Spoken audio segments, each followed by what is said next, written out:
It's September 18th. Today's reading is a case study in leadership.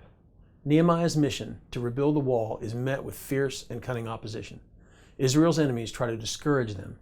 They plot violence, resort to bribery, and even scheme to lure Nehemiah into violating God's temple protocol by seeking refuge inside the temple.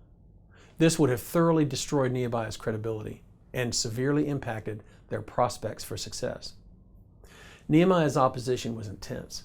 He was required to demonstrate diligence, courage, leadership, and unconventional outside-the-box thinking. The laborers literally built with one hand while holding swords in the other. As if that wasn't difficult enough, in the midst of their security threats, Nehemiah faced another problem. The nation's leaders had violated God's laws by charging their fellow countrymen interest on loans. And as a result, the people were forced to mortgage their property and sell their children into slavery.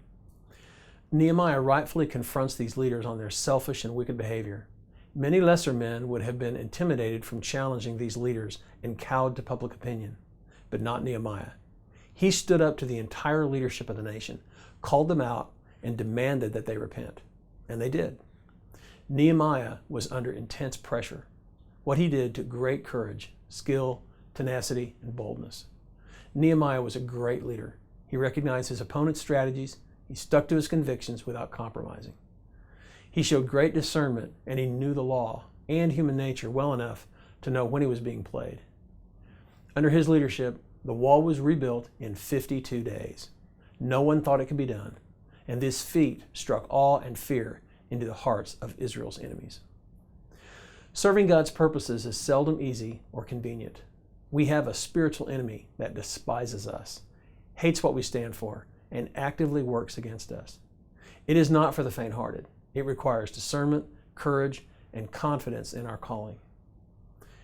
Here's today's application. Are you facing opposition or difficulty in your efforts to do what you're supposed to be doing? Don't be discouraged.